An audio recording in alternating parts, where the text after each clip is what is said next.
Hey, all, welcome to the Common Good Podcast. It's January 27th today, which makes it a Thursday where we get to talk about important issues that happen in our world. And I'll tell you, I'm pretty excited about this one because Gregg Hurwitz is here. And I'm a big fan of Gregg's, love working with him, and can't wait for you all to meet him and the work that he's doing. I'm, as we often do here in Minnesota, where I look out that window and it's a balmy 11 degrees. So we're feeling great today because that's 11 above, Gregg, 11 above. And Gregg, you're out in the beautiful sands of Southern California. Is that right?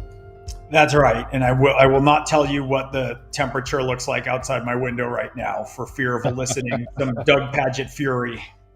Well, I appreciate that. Yeah, just let us live in our ignorance over here. Hey, Gregg, you've done a lot of things in your life. A lot of people might know you by your writing career. You're a screenwriter. You're a novelist. You're a comic writer, which I've never read a comic. Can you believe this? So I can't speak to that. I'm a big fan of your books. You have one coming out here this week or next week, and so you do a lot.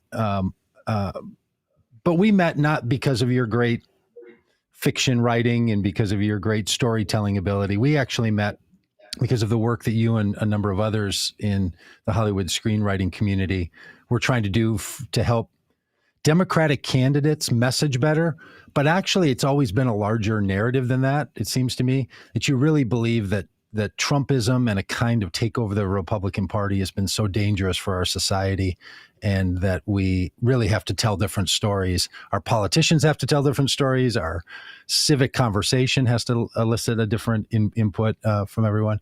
So, you're famous in your own world of your occupation, but you also have these other passions that you're about. That's right. And I think, part of our connection, why you and I have wound up working together so closely, is because I feel like you have a sort of outreach and a generosity of spirit when it comes to addressing people who might think differently and perceive the world through a different value structure than we do. And that's been a huge part of what's informed my approach to politics and political advising, which is not to vilify the opposing side. It's to make better, good faith arguments about what sorts of values we stand for. Yeah. And to really seek to identify and find the common good in other people, to turn a unique phrase.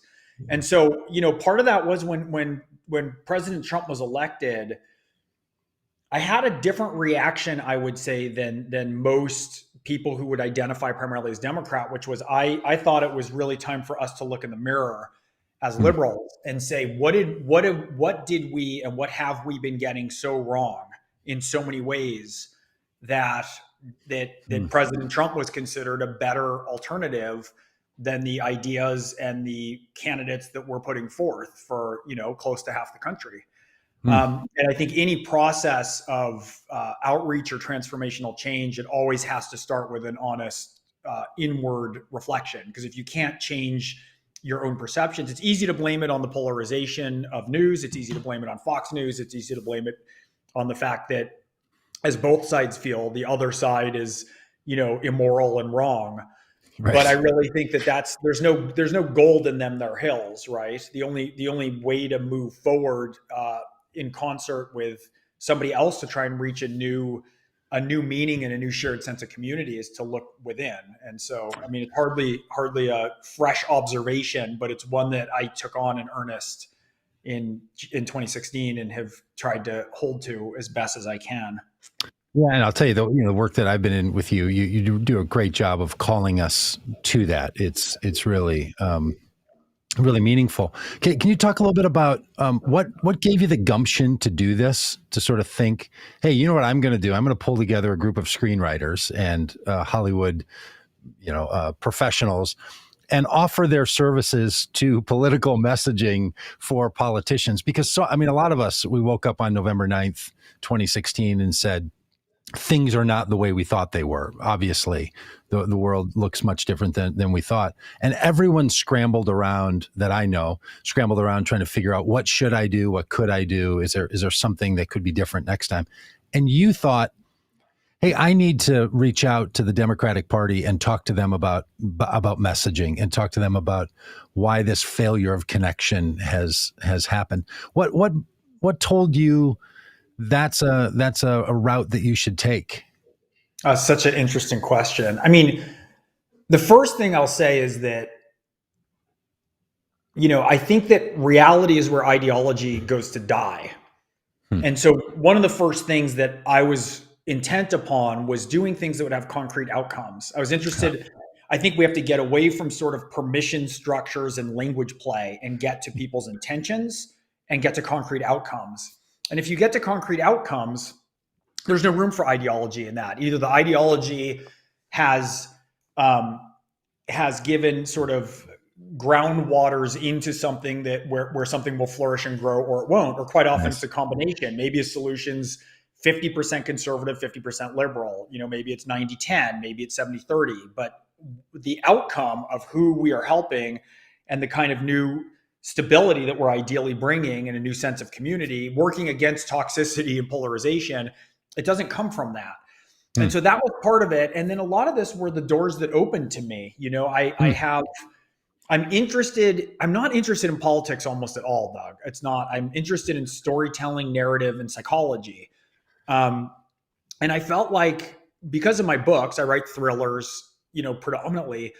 And because of my background, even my family background, I have a very wide array of friends. So I grew up a secular, Jewish, San Francisco Bay Area. I'm now a Hollywood screenwriter. Like, if I was any more on brand, I'd be a Tesla, basically. you, you You think? know, Yeah. but among my closest friends are, born again Christian, son of missionaries, right? Navy SEAL sniper, born again Christian. I have friends who, range from every community, from evangelical, gay, transgender, just all around the map.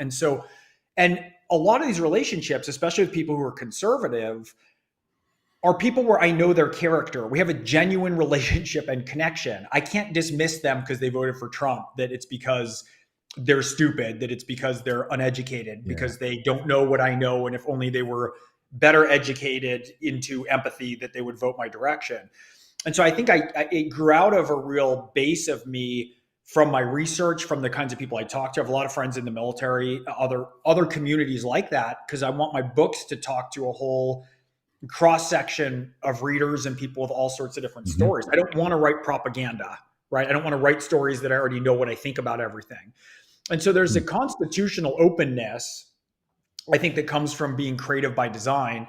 Some of it is my family background, and then some of it were these doors opened up. And I think first I went to DC. I think the Democrats were very humbled and scared after Trump's election, and it opened the door for them to listen to a bunch of typists from Hollywood to come out and have opinions. But very quickly, I zeroed in on the fact that the ethic that I brought with me was, I had really big opportunities. I got to address the Democratic Senate caucus and the House caucus. We met with leadership. We met with presidential leaders. It immediately had a level of access that was huge. And I chose to view that not as a move towards power or influence, but as a move towards greater responsibility. And as part of that responsibility, I decided that I would tell the truth as best as I could in every situation, no matter how that was received or what the cost might be to me personally. And it turns out that in doing that, more doors continued to open, and more people wanted to hear what it was that I thought and how I'd frame things. And initially, I went back under the guise of we're storytellers. We can tell you how to tell the story. Yeah. But then what I realized is there wasn't as much of a psychological understanding of dynamics of persuasion, dynamics of talking to people who are different, understanding the psychology of conservatives versus liberals, which is very constitutionally different in ways that are, genetic and Hmm. immutable almost, in terms of how trait structures work. And are we willing to talk about classically liberal values through a value frame that is more palatable to conservatives, Hmm. to Hmm. pitch our ideas basically in a language that conservatives can hear based on their quite wonderful and effective value sets? And if we're not, why is that? Right? Is it because we like the fact that our views are is it that then our views have to go to a kind of self identity? And that we know which salad fork to use, right, at the Yeah. fancy dinner. How was that? How was that met? And I asked this question because at Vote Common Good, we do this work. We work with a lot of candidates. We do a lot of training for how to reach the kind of voters that we think could make a difference in some elections. And I would be surprised. I've been surprised at how many times people have said to me from inside the political system, it's just not worth it. We don't want to spend our time and energy trying to get these people who vote for Republicans or identify as conservatives. It's not worth it. And frankly, we want to stop needing those people. We don't want to feel like we're constantly having to recast all this to bring those people over. We would rather have an approach that sort of gets to, a turnout model of the people who think like us. People are sometimes brutally honest, never a candidate, but sometimes their staff or their campaign will just say, yeah, we love the work you're all doing, but it's not for us. We're not going to spend our energy there. Have you heard similar things? Do you get a little pushback sometimes from, maybe it's not politicians or liberals or other people, but do you hear people saying like, look, we just have to stop the being on the explanation train and constantly trying to recruit these people? Barack Obama heard a lot of that from more progressives during his time. Like, you spend all your time hoping. Biden's hearing that now, that hoping these people are going to come over. They never will. They're just not worth it. Did you get that pushback? Do you hear that? And how do you respond when you do? All the time. And it's worse now than ever in terms of the sides just not speaking. I mean, there's some Republicans I speak to who tell me they don't have a single Democrat who speaks to them. And so, look, that position might be a fantastic, super short-term strategy. There's no middle term, there's no long term in that. It's no different than a marriage, right? This is half of America. It's pretty cleanly half of America. And what are we going to do? We're in a marriage. Do any marriages work if the two sides have decided that like communication should cease? What happens when communication ceases? Right? There's a reason the First Amendment is the First Amendment and the Second Amendment is the Second Amendment, right? And part of that is if we can't combat, negotiate, disagree, argue, confront, compromise, disagree with words, we're going to do it with fists and we're going to do it with guns. And that's what's going to happen. And everybody knows this. This is something like, if you just stop and think about where things are headed, that's where it heads. And the less we talk, the more reinforcement we have for more radical voices, the more we gerrymander, and the more that our news sources move towards, click, outrage entertainment, unfriending people in the virtual realm, and then in the literal realm who think differently from us, the more we have movement to more radicalization. How's that working out for us? How many people feel less stressed about our political and cultural environment, right? How many families are getting along better now around the issue of politics? It's just not working, and everyone's aware. So if you want to do a short-term grab of outrage, can you outrage and terrify enough people to show up and vote for your candidate?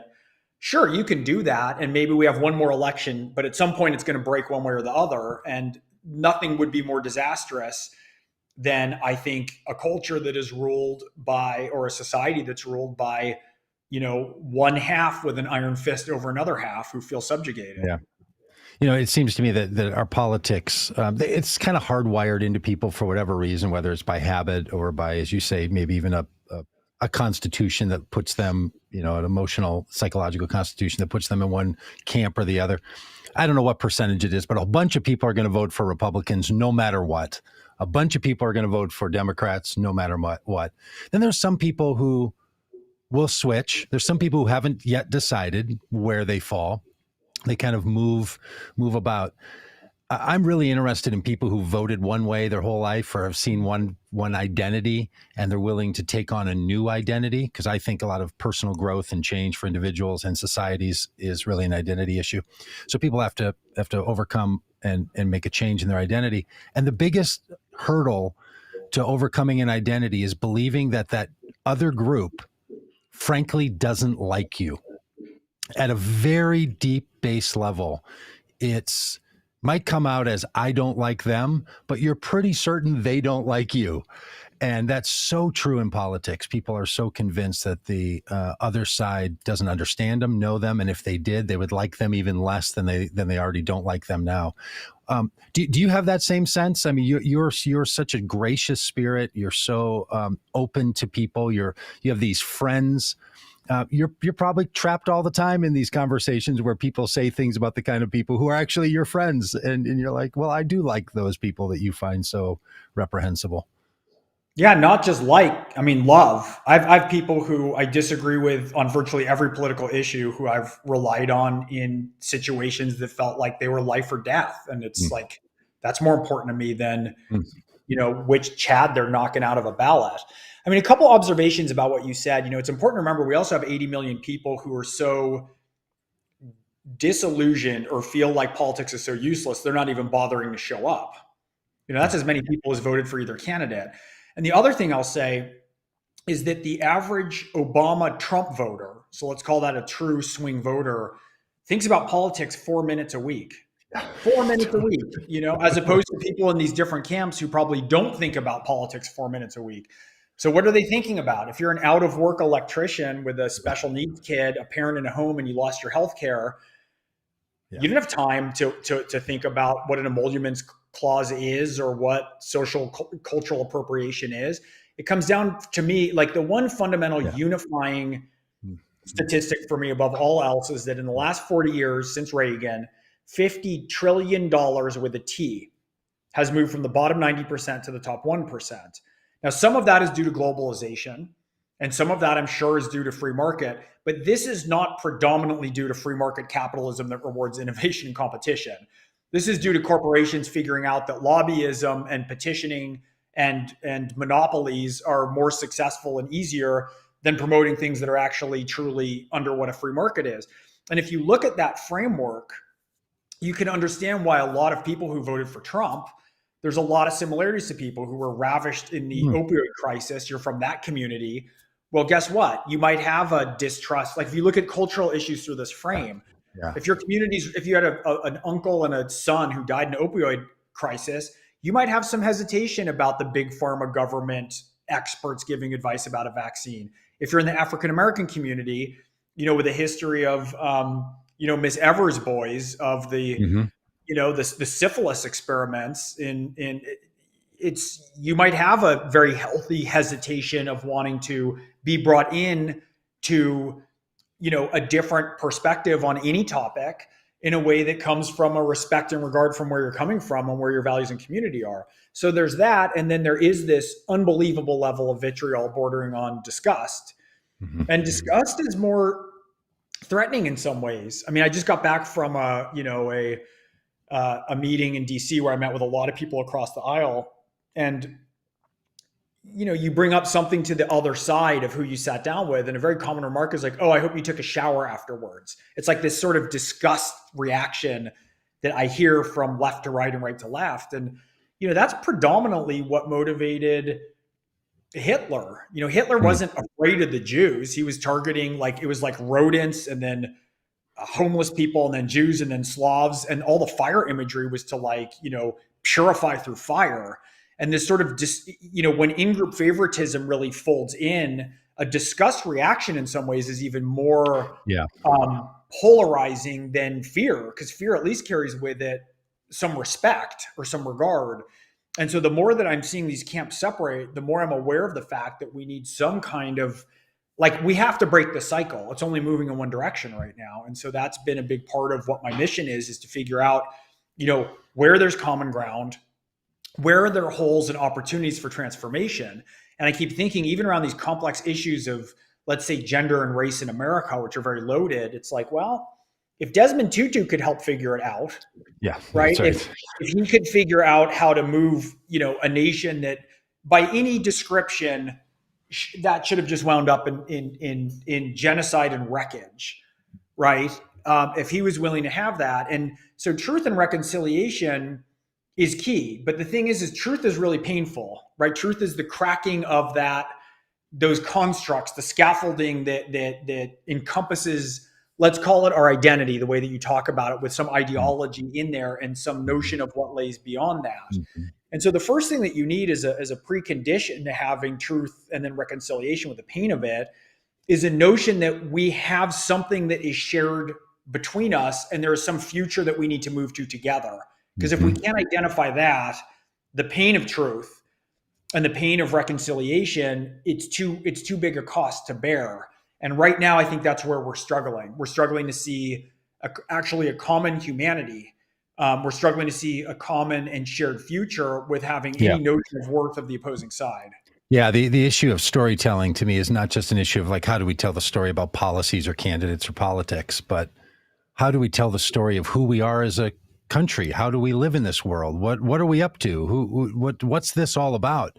That doesn't exist much in our society right now, and maybe it's because some of the old parts of our society that used to take care of that storytelling have lost some of their influence, often because they've deserved to lose their influence. You know, our education system, our religious institutions, our civic institutions haven't done their part. But it feels like that's a missing piece, is this thread. So you end up with just the pieces of a puzzle, but you don't have a picture to look at. You don't know what you're putting together. All you're looking at are these small pieces and then arguing about if that's an edge piece or not an edge piece and how crucial it is to building this frame.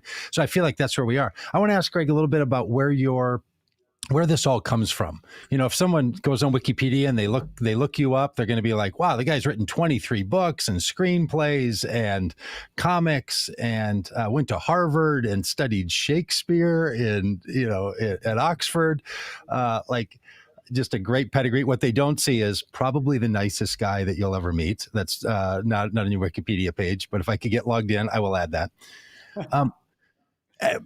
And so, as you say, like you're just on point, you're on type, right, for the kind of thing that someone would say a Hollywood screenwriter would be all about.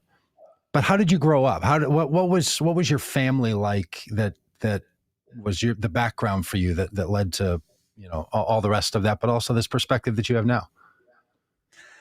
I would say that real, concrete social and cultural engagement with outcomes. Again, I always stress outcome. In the absence of outcomes, it's just a luxury belief. It's a brand, was really emphasized, in my family. On my mom's side, my grandfather was a, Jewish attorney in New York who went down south to volunteer to represent, Black men who had been accused of crimes, which I'm putting in derisive air quotes, against white women, up for death penalty for different stuff. And he had his life threatened. I mean, he was down south. At one point, someone tried to run it. He was threatened by local law. His car was almost run off a cliff. And he went and he did it. And there's a toughness to that. And there's a money where your mouth is aspect to that. And my mother worked in international relations. She's placed between 2,000 and 3,000 children. That was her life's work into families here, adoptions in the US, from all shapes, sizes, and shades, right? Some without limbs, some developmentally delayed, some beautiful and healthy, from Russia and Guatemala and China and Vietnam. And all around the world. And so I grew up going to these picnics. She used to have an annual picnic every year. And there would be hundreds of kids, right? Sometimes the parents were of matching ethnicity. Sometimes they weren't. She placed kids with gay couples. It was this giant multicultural explosion of joy. And each picnic table in these big parks would have a flag from the home country. And the families would cluster there. And they would all have food laid out from each respective country. And so you would go from table to table and meet, the parents, the children, these beautiful kids of all, and that was my childhood. I mean, my childhood was spent engaging in these families that my mom created. Like her life's work is literally the creation of 2,000 to 3,000 families. And these are kids who would be, languishing in poverty, right? Turned out as child prostitutes. I mean, these are lives that are saved and families that she built. And it was through a celebration of the positive. There's nothing theoretical or ideological about this. And then on the other side, my father is from a family of physicians. His dad was a brilliant doc. My dad grew up in Boston medicine. He was almost ordained for medicine as if for the priesthood. My grandfather, he's around Nobel Prize winning Boston medicine physicians. And my father is a brilliant diagnostician. Both of my parents skew quite liberal, as do I. Like my personal politics are much more liberal than where I think the politics of the country should rightly be. I think Right. we all should have some distinction between what Right. our personal viewpoint is and what we think is the fair and right thing, in a society. Both of my parents are quite liberal, and so my father, who is a secular Jewish physician raised in a very Western tradition. I remember one story in particular is quite telling. He's a brilliant diagnostician. Like, it's just uncanny. It's a true gift. But he had a woman come in, and he always, one of the lines my dad says is, you can have an intern look at all the labs, but you want the doctor to take the history, right? Like, the history is everything in medicine. It's not Wow. equations. And this woman came in. My dad's a gastroenterologist. She had a lot of irritable bowel syndrome. There's like a lot of GI problems that were happening with her. And I was in high school. My parents, by the way, sent me to a Jesuit high school where I knew nobody. I knew not a single person. I was the smallest kid in a school of 1,200 boys. I was 5'2", 90 pounds starting high school. I went kicking Oh and my gosh. screaming. And of course, it was like one of the greatest experiences of my life, and huge, huge character building. Was that because you were not behaving at the other schools that were an option? And they're like, hey, Greg, you keep this up and you're going to go to the Jesuit school? No, it's because, look, I was around the private school was pretty unidimensional. It was kind of homogenized and not in a very interesting way. There was it was early Silicon Valley. So there was a lot of kind of uniform upper middle class. Everyone got a new Mustang for their 16th birthday. My parents were like, we want to send you elsewhere. My high school, it's Bellarmine College Prep in San Jose, is the most, I believe it's the most ethnically and economically diverse high school in California. It's the oldest high school in California. Jesuits are phenomenal educators, as you Yeah, they know. are. Us Jews and evangelicals got nothing on them. And look, and it was in San Jose. It was like this sort of explosion of different ideas and people. It was a big sports and academic powerhouse. So my parents had sent me there. So my dad had a patient come in, and she was suffering from irritable bowel, all these gastroenterological symptoms. And he was taking her history, and he found out that she was a very devout Catholic, who I think was even destined maybe to become a nun. And he asked if anything had happened in her life around the time that these symptoms began. And she shared with him that she had gotten an abortion. She'd gotten pregnant, and she'd gotten an abortion, and was having terrible somatic, repercussions that were just, her body was like tearing itself apart. And so my father, again, liberal, pro-life, Jewish, East Coast Democrat. But there's no ideology when you're treating a patient. You're treating a patient for them to be better. You're treating a patient, right? You're trying to reduce pain and increase their health and well-being.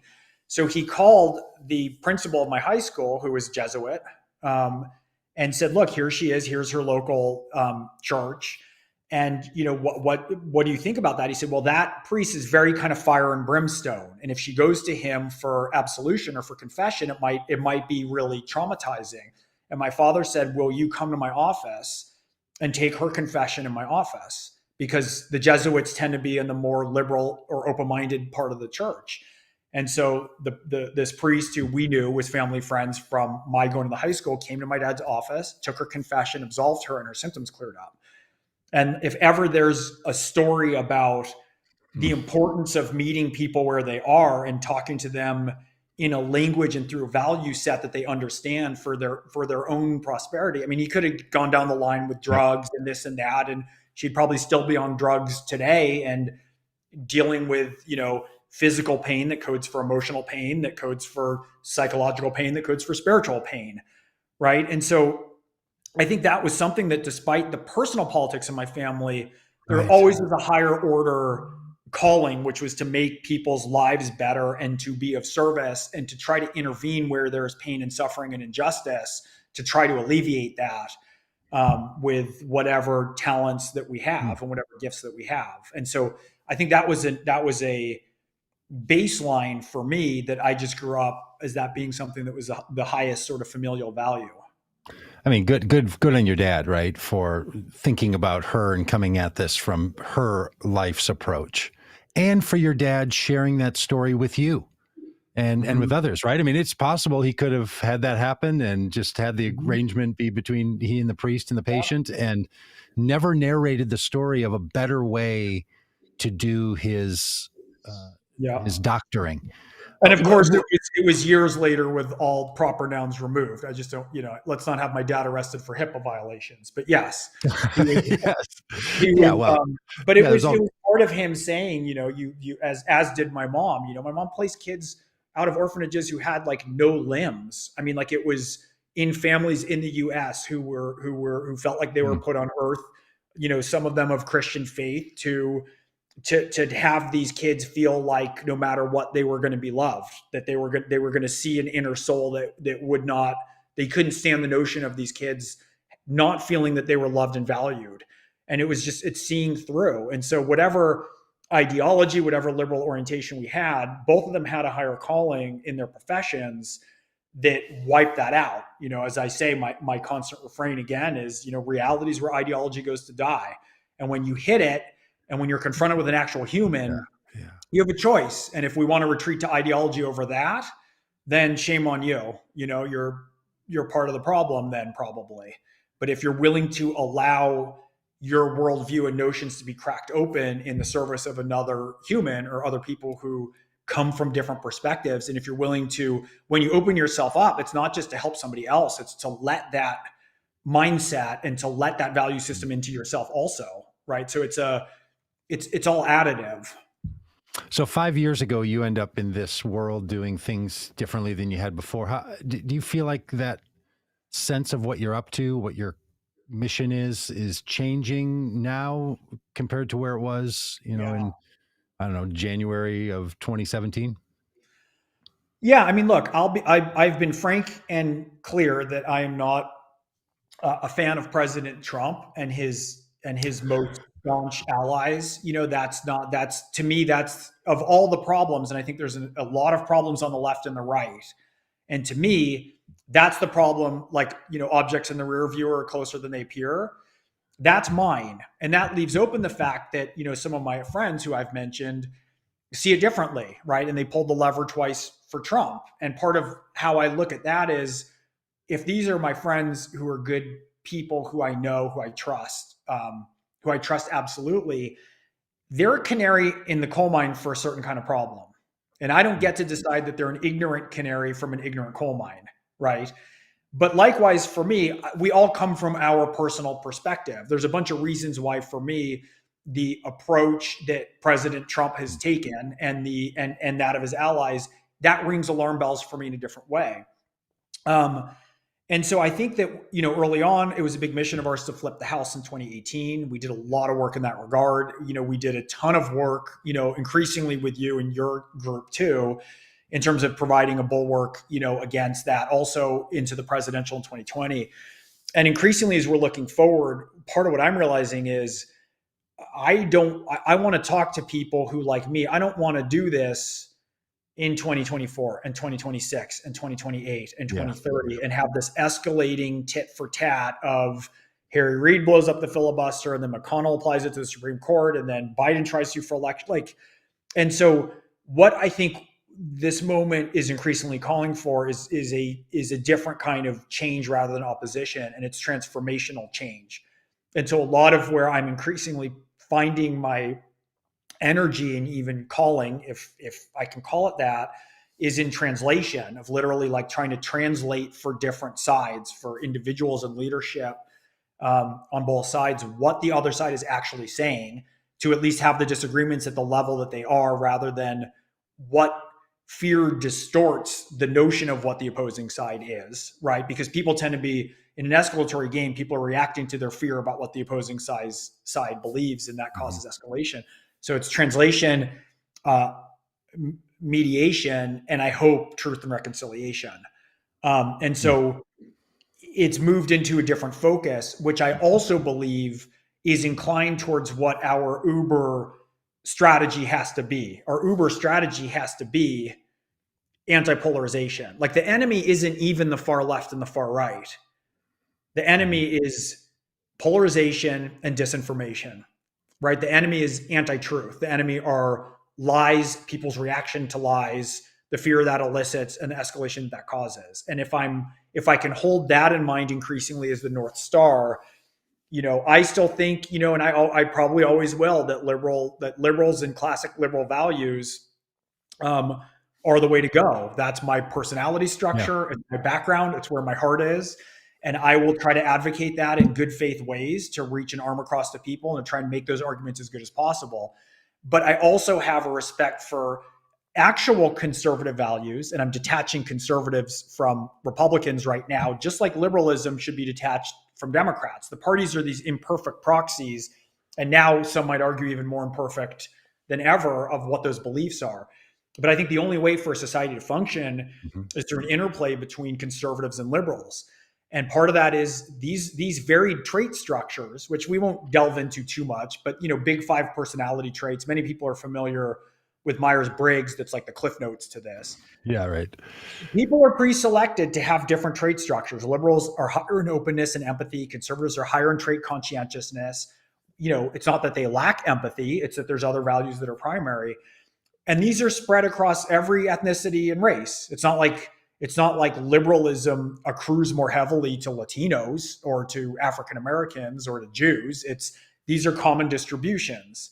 And there's a reason why we're selected that way, I think, even from an evolutionary perspective, to Mm-hmm. confront change, to confront what's happening in the world, to confront what's happening with resources, what's happening with ocean biodiversity, like these giant changes that are happening.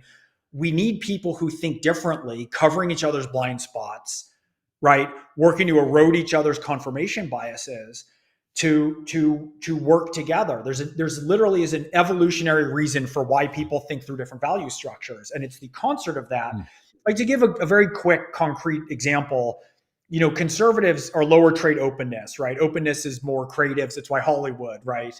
It's Right. why liberals tend to cluster around cities. We like different foods and different ethnicities and different people around. And like that openness, we sort of thrive from change. We're on the forefront of that. And conservatives tend to like boundaries around things, right? They like boundaries around countries. They're more comfortable with boundaries around gender. Um, and we can build a wall. Like, of course, every country needs border security, right? Obviously, there's more intelligent ways to do it than building a wall, I believe. But we need borders security. There's evolutionary reasons for why we need to sort of protect, an internal group from an external group. You think about Native Americans perhaps wanting to have more Yeah. hesitation from settlers, right? There's a healthy instinct. And so their job is to make sure that there's protection around groups. And the job of liberals is to say, look, if you make a border, let's say around a country, non-porous, if you make it too sort of unyielding and rigid, new ideas and people won't get in, and we'll stagnate and we'll die financially, emotionally, right? Like the lifeblood will die. And those two notions conveyed not with race and vitriol and judgment, but from a very common set of shared values about the Mm-hmm. protection and values and lifeblood of our community. Those things in concert help us mediate the appropriate sort of pace to integrate these changes. And of course, I think if in politics, there's also a practical application. People come in and say, look, of course we want border security. It's a necessity. We want to do it legally and we want to do it humanely. And there's kind of common ground if we can get to, rather than when Mm-hmm. the dialogue pushes us about that one side has to become, we're going to build the motto becomes open borders, and the other side comes to having like a towering, you Yeah, know, build the wall. Right. Great Wall. It's, then all of a sudden we have failed to adequately convey the underlying values Hmm. that we're trying to convey, which come from actually a place of care and concern for families and safety and progress and integration into a melting pot. We're fed by immigrants. Our workflow and our culture is, and by the way, so are conservative values. If anything is an antidote to what people view as sort of out of control levels of privilege, let's say, you get some hardworking immigrants in with a conventional value structure that focuses on family and community. And so everything's more complicated than we boil Hmm. it down when we decide it's a team sport. Right. Well, I've spent my adult life inside of the religious sector and didn't grow up inside of religion.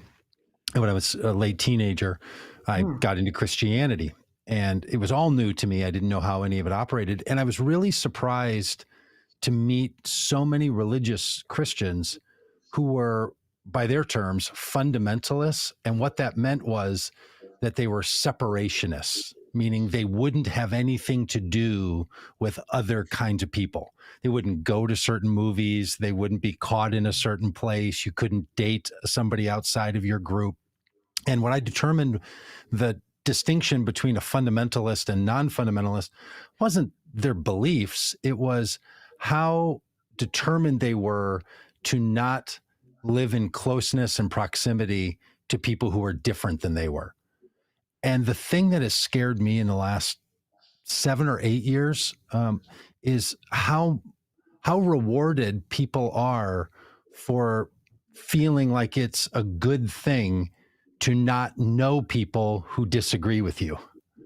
Right. And maybe because I've been in religion, been a little bit of an outlier. I've never felt like, hey, you got to believe everything that everybody else believes.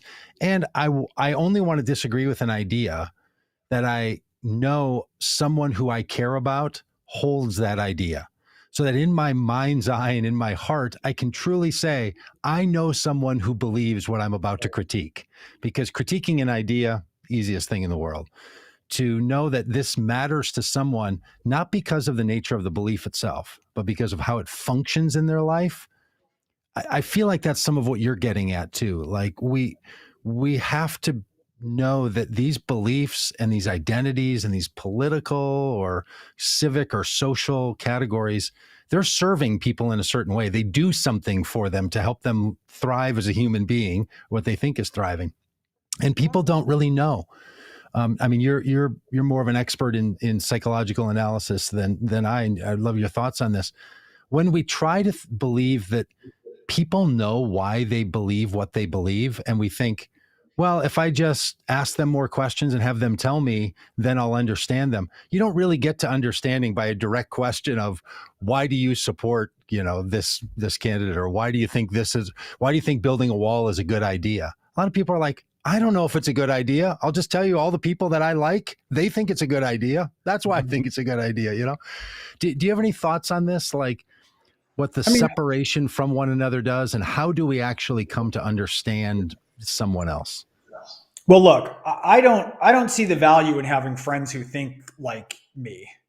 It's like it's differences are what are challenging and compelling and Hmm. interesting.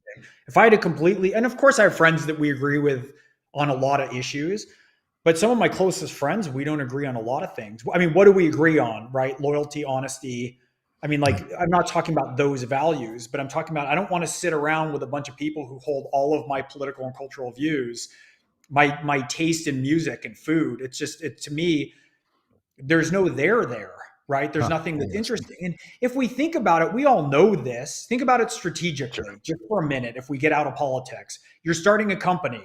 Do you want to hire everybody who thinks about problems the exact same way you do in every department? Of course not. It's not strategic. In my family, think about in your family. My wife covers my 6 o'clock on so many issues for blind spots, different ways that I approach problems, right? Everything. I don't want to have, I don't want a spouse and life partner who views the world through exactly the same prism as I do. I mean, it's so limiting, and it's limiting in our culture. And I think that the difference Mhm. is that we don't talk about as much is that lower trait, openness.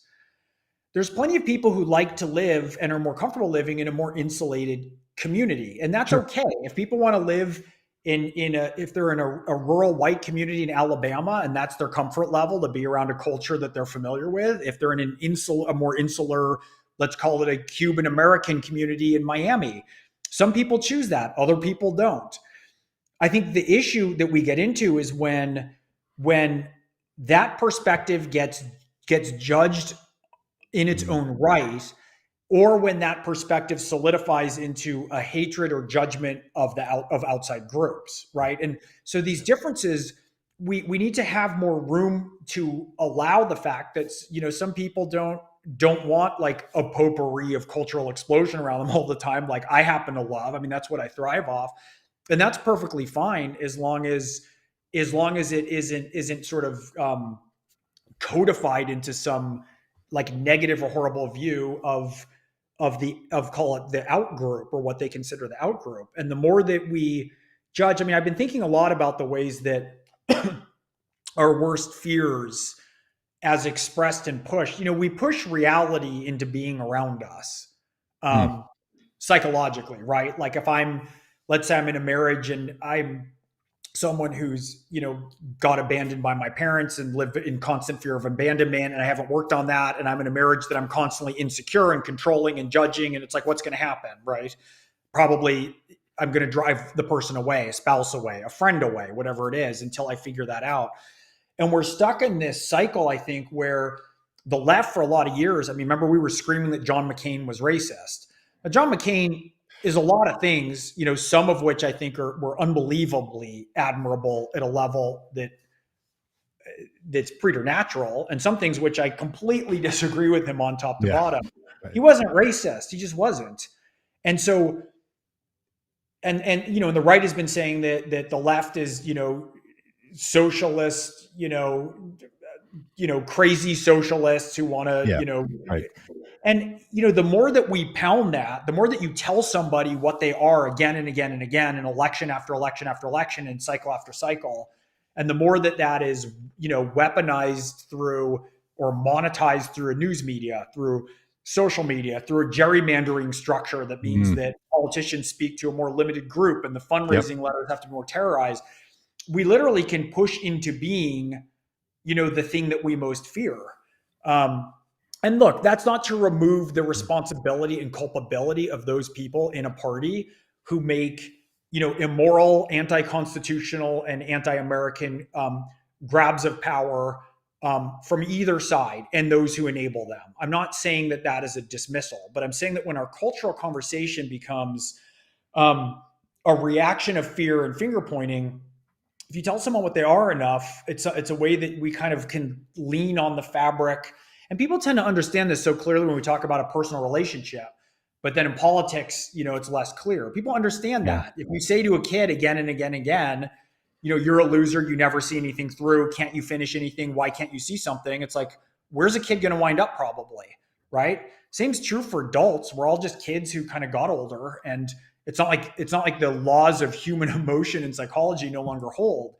And we're pretty far lost now. And one of the things that I think that we call for is there's a different kind of courage. People are mistaking their kind of indoor voice for their speak truth to power everywhere on the line at Starbucks and online voice. And what is courageous isn't necessarily heralding and proclaiming the loudest view about something that garnishes you the most likes. In some ways, the courage of the moment, I think, in some ways, is trying to hold your heart open, right, and to try and hold your mind open to allowing in viewpoints that so many forces in society are pushing us to not. And it can be exhausting. And look, there's times. I mean, I spent the years leading up to the 2020 election talking to every group around the wheel. I mean, evangelicals, military, LGBT community, African Americans, Cuban Americans, different from Texas Mexican Americans, different from California Mexican American. I mean, around and around and around, intellectual dark web. And part of that is you have to allow your brain to stretch out of shape, right? And you have to keep letting in information, and it's hard and it's exhausting. But in some ways, I feel like this is what the calling has to be now. There's not going to be a way forward now that, AOC's elected president and everything's fixed. Donald Trump is elected president again and everything is fixed. We have to figure out a way that we have some transformational impact on the way that we are engaging with each other as citizens, and an awareness that at bottom, aside from a few full-blown bad faith actors, that people love America, right? That they love our democracy, that they love their families, that they love their communities, and that they're coming at this, and being, we're all kind of in the eye of a tornado of disinformation and news of our own making in some ways. And the further you step out to elected office, the more you're stepping out onto the train tracks of that, right? From the media, from people screaming at you in town halls. And it takes I have a lot of admiration for politicians. It's easy to be cynical and dismiss them all as being, self-serving and corrupt. It takes a lot today. You got to be willing to have death threats against you and your kids. You got to be willing to be excoriated in the press. You have to be willing to have half the country hate you at any time, and then the other half hate you if you move in opposition to your party. It's hard. It's hard work, and I'm not arguing that they're all doing the most fantastic job that they should, or that there's not room to grow. But we should all hold a lot of humility in our hearts, right, for people who are navigating out there under the Hmm. Hmm. the bright glare of our current culture. Yeah, and this sort of reminds me of a story that I think I may have told here before. Last fall, we were in Pennsylvania doing an event, and there were protesters there who were pro-life protesters. So they were particularly yelling at the candidate Connor Lamb, who was at our event, about his not supporting their views as a Catholic Democrat. And at the end of the event, this particular woman was talking with a number of us, and she was very aggressive, right? And I was saying to her, try to use my sort of logic sequence. I'm like, hey, look, I can see there's things we agree on and things we don't agree on. You're pro-life, so like me, you probably want to make sure that we treat people humanely on the border. You probably want to make sure we're not executing people through capital punishment. And you probably want to make sure that our social systems are caring for everybody because you care about life. And she said, I don't know why you keep bringing that stuff up. And then she looked square in my face and she said, in fact, if you or any of your Black Lives loving friends came into my house, I'd shoot you dead with a gun myself. Right. And I was like, okay, well, that's interesting. And she's very, like, she wasn't hiding any of that. She's just like, I have very clear boundaries. It's all about abortion and not. And then a few minutes later in the conversation, she looks over at one of our signs that I have hanging on the wall over there that say, faith, not fear, hope, not hate, love for all. And she said, it says, I will vote faith, hope, and love, faith, not fear, hope, not hate, love for all. And she said, but I do agree with you on that sign. Can I take one of those signs home and put it up in my yard? And I said, well, those actually require a $20 donation. She goes, okay, walks to her car, gets $20, comes back, gives us a $20 donation and wants to take that sign home with her. So here she's someone who's just as vehement as she can be. She's threatened, says, do not come into my house, you or any of your people. But I do agree with you that faith, hope, and love was what needs to drive us and needs to come over our lies and our hate. And that's this place of commonality. And that's that mental shape shifting that one has to do, is to say, like, believe her, right? She really does believe that, but constructs that in a totally different way. And, I liked your comment earlier that, like, we're stuck in all this together. Like, she has every right to live in Pennsylvania and vote for candidates and say her thing and carry her signs and raise her voice, and so do I. And how do we make any sense of all of this? And that's really the struggle, right? Is to recognize that even though someone can present so differently how they want the world to go, there's these other things that we hold in common. And sometimes it's that shared thing in common that makes the differences feel so excruciating. Well, what's the long-term game? I mean, so that's someone who said something that's pretty clearly overtly racist, right? That's not like a dog Yeah. whistle. That's a whistle. And so what are the choices, right? Tell her that she's racist, right? Film her, put it online, get her fired from her job, right? Or do you try and plant a seed, right? She's going to take Yeah, we that sent her sign home with home, a sign right? that says vote common good on the bottom. Yeah, Well, and the right. other Like, thing is you can't, people don't know why they think what they think, me included, right? You can't change an ideology, but you can change an action. And sometimes those smallest steps. So guess what? Now she gave you $20. That's a break in habit. It creates cognitive dissonance. Why did I give a guy committed to values different than mine $20 and take home a piece of his messaging and put in my front yard? That sign's going to look at her as much as she looks at it, yeah, right? yeah. And so, for our longer term game, right, do we want Mm-hmm. to plant seeds even in terrain that is hostile or offensive to us, That's right. right? Or do we want to, block that off and block this off and block this off because we know where that goes? And I think there's some clarity about, it's a wonderful thing, and I would argue more courageous in some ways to try and hold yourself open and to try to see in Yeah. somebody opportunity rather than just threat. I remember somebody else who was there said, she probably has a Trump sign in her yard and she's going to put this sign right next to it. And that's going to confuse people on the messaging. And I remember thinking like, that's great. I think we could all use a little more confusion in our messaging. Like that's not a problem. If there are two competing ideas sitting next to somebody's, in somebody's yard, that's not the end of the, I don't think that's the end of the world. Greg, I want to ask you two other things. I'm always fascinated by people's backgrounds, what they choose to have in the background, and you have a fantastic one. Anything in your background you want to tell us about why it's there, or how it's there, or what's back there? Well, an orphan act. So now I'm going to pivot to like violence, mayhem, and my assassin thriller novels. Thanks for the lovely transition from my earlier messaging. No, but I write thrillers, which actually a lot of what I'm working on and through come out in. It's another thing that's happened as my clarity in who I am and what role I want to play in society come into alignment. So does my writing and my relationship with my characters. And my character's name is Orphan X. And he's a pro bono assassin. He was trained as a child to be an assassin for the government, and he left, and he now has, he went on the run, he went off the radar, and he has his phone number is 1-855-2-nowhere, which you can actually call.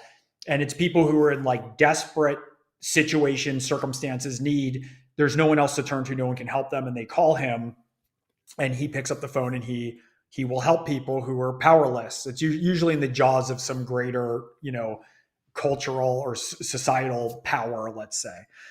And he sleeps on a levitating bed. It floats, and there's beds like this that are amazing. They're propelled by magnets, and then they're sort of tethered to the earth with cables. And so as a gift, my publicist got me this plant. He also keeps in his office like the one living thing he keeps in his very modern, clean, stark apartment is an aloe vera plant. And so that plant and he names her Vera, and he has conversations with her, because a lot of what the books are about is his process of becoming more human, of moving from the black and white cut and dried mentality of perfection as an assassin into a greater notion of humanity and intimacy with all of its messiness, right? Which obviously has parallels for what we've been talking about. And so it's a perfect combination of the two, because I have Vera, who is his only living companion in his assassin penthouse, and she's levitating and rotating like his bed levitates. That's part of his his life. I'll tell you, as someone who's read all these books and can't wait for the next one to come out in a few weeks, the way you use, Evan Smoke, the character Orphan X, as like this stand-in for where we find ourselves as humanity, trying to figure out how to be human. Can we have connection? Can we live beyond our past? Are we simply stuck in what our life has been previously? And is that just a wash, rinse, repeat for the future? Or can we make decisions? This last book, I think I sent you a text while I was reading it. It deals with trauma. My wife is reading a book about trauma and sort of the big issues around trauma, and I'm reading your book, and our conversations are the same, because the issues that so many people feel traumatized. I actually think we live in a traumatized society and country because of so much of our history and the way that we've lived with one another. And so they're really smart books, but also, like you say, they're thrillers. They're the kind of things you read on vacation, and they have some cool, all that sort of cool factor stuff in them, and they're really great. All right, anything else in your background worth mentioning? Well, it's funny. I've had, like, in some ways, I was talking about these issues of talking about multiculturalism, let's just say, through a lens of joy, right? Because I always feel like that's where we win hearts and minds. Like, I think nothing helped some of the legal discussion around, let's call it, gay rights than having Will and Grace in people's family room, right, once a week, right? Because for people who aren't fortunate enough to have, gay friends in their family and community, it's like, and it's not, hammering about politics the whole time, right? It's just having, like, charming, it's just a great insight. And so it's why I think that carrying things through joy is so helpful. Wow. Another really seminal influence for me were my college roommates. There was 14 of us. we blocked together as undergrads. And it was very rangy. I mean, it was Asian American, Cuban American, Italian, just like a big mix, and more importantly, a big mix of political views, right? Like a lot of conservative Catholics, let's say, right? Like libertarian, everyone really smart, right? And engaged. Yeah. And then we had a very big difference in terms of socioeconomic status. And it was really interesting because my friends who were, immigrants, like had to make, wanted to make money. They wanted jobs that were practical. They could see the world in ways I was way more naive than that, right? And I had this set of more kind of intellectual values that were my tethering points for interest. And the exchanges we had, I mean, we disagreed on almost everything, and it was a rambunctious crew. And it never, ever, ever was something that went beyond that to ad hominem attacks, where we started to view one another as being kind of bad or unethical people on the topic of politics, right? Not like everybody was a saint, and not like there weren't personal issues, but when we talked about intellectual, cultural, or political issues, we never had any of that. And it's been funny how that sort of triumph, we talk about these things, but we don't always talk about the positives, right, of what comes out of it. In some ways, it was a triumph of a proper liberal arts education. And I learned more by living in close proximity with a lot of my college roommates. I think I was the most liberal one out of the 14, at least at the beginning of college. And coming from the San Francisco Bay Area, and we just learned, there was so much to learn. Like we had animated fights and arguments and everything. And it's funny because, even today as a touchstone for me, if I'm coming back and my head's spinning or my brain is knocked out of a normal shape, I could reach out to them in different jobs. They're professors and doctors and work on Wall Street. I mean, all kinds of jobs. And just, it's like having an anchor into the ground from these people that we spent 4 years, thrown in together, incredibly diverse, and they see things so differently than I do. And it's been so useful to have this anchoring in those kinds of relationships that you can just trust them. And there's no judgment. They can frankly state how they see things. And they're from slants I don't understand. I mean, and it's amazing the number of kind of biases and blind spots that you can knock off. And I think so in some ways, when I first got to college, they said, look, you're going to learn more from your peers than you will your professors. And we thought, yeah, right. Like, look at the professors at this place, I don't want to learn from these bozos who I'm, but as time goes on, you realize that those bonds, you're talking about how we affect change, right? And I'm increasingly convinced that it's on an individual level. It's on a one-to-one level. And you build and you stitch together and you find people who you trust and you listen.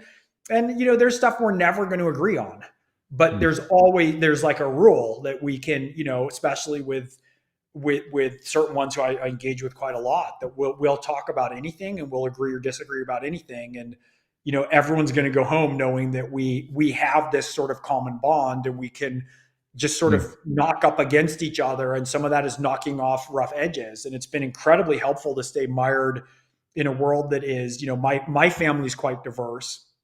My sister has 3 adopted kids from China. And, we have all this adoption and color and differences in my family, in my community, in my friendships, but also from college. And that is a triumph of the liberal education system as it was then. We had an ability to be able to steel man opposing arguments, to tolerate views that were different. And the triumph of that is the fact that everybody was pulled towards a greater respect and ability to engage through, fair discourse, enlightenment values. In a lot of ways, with all the shouting we have around education and colleges, that thing that to me is just a pure good is often forgotten of what a triumph of that was, at least for me and my group of friends on an individual level. Well, Gregg, thank you for all your generous work and for your open spirit, kindness, goodness to me, our organization, and just sort of for all of it, and for the books. Thanks. Just really like you a lot, and I think people are really going to be happy to hear this conversation. And obviously, they can go to gregghurwitz.com and get all of this. There's a nice article up on the Hollywood Reporter from last year. If you're interested in the work that Gregg did, you can search the how 5 top screenwriters created $1 billion game-changing political content for free. It's a great story about some of that work that's been going on. That's a good way to also follow along with all of this. So I will say too that who you have up there on screen, it's so funny when we were working on it. It's, again, how everything comes back to character. yeah, Those 4 up there on the screen are, one of the things that we had to do was go into a situation when you go into a political landscape that's that tricky and that sticky. We had to be able to have full openness of views and full trust and full ability that we would all kind of have each other's backs. And part of how we built that enterprise, so much comes down to character. And it's funny because, Billy Ray, Marshall Herskovitz, Lita Kalogridis, and Sean Ryan up there are not just 4 of the finest people who I know, and I had the benefit of working with them closely. One of the things that made this enterprise that we engaged in so easy is they're also 4 creative geniuses. And so it was like this, it was like me being able to interact with this dream team of like, we're trying to figure out messaging. We had total trust and openness about how we had to approach things. It was pragmatic that it was geared towards outcome. And if you have trust, and then it was also like you throw an idea to one of them and they're all creatively brilliant, and it was amazing. And you've overlapped with them as well. Yeah. And so that was another part of, I think, really what sustained me through the process were those 4 people. So yeah, I mean, I will just echo that. In 2020, during the pandemic, we were stuck at home trying to figure out if we're going to get back on the road, trying to do messaging. That's when we met all of you, and I would get off these Zoom meetings with all of you, and my wife would see me smiling and she'd be like, what do you look so happy about, in the middle of all this? I'd say, these Hollywood screenwriter people are just the best. They're the most creative and kind and fun and brilliant. It's really, truly, truly something. So, it feels like it was sort of a moment in time, which was just so enlightening and enheartening.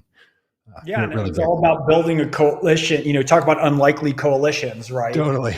I mean, like if you looked at us on paper, it doesn't make a lot of sense. But we, the coalition we put together with people like you, it was amazing. It was amazing, and it was totally necessary. And there's a ton that we, learned from you and augmented and stitched together, and we grabbed you and introduced you to a ton of people we were working with, and vice versa. And in some ways, that's the name of the game. Is you want to get people where you trust that the intentions are good and that you're aligned, kind of on the side that you're working towards, but it has to be people who are also aware that there's a bigger game than sides. And that's right. That is increasingly something that's moving to the forefront, I think, for all of us. And so yeah. It's one of the few things about the last 4 years of the political turn that I'm thankful for. So without all that, and that's just, that's the reality of life, is that even in those difficult times, these otherwise impossible moments wouldn't have come about. So thank you, Gregg. Appreciate it. Thank you. Hey, all, thanks for being a part of the podcast. We'll be back tomorrow. Our astrophysicist, Paul Wallace, back with us. Lots of things to talk about in space and all the rest of that too. So we'll see you tomorrow.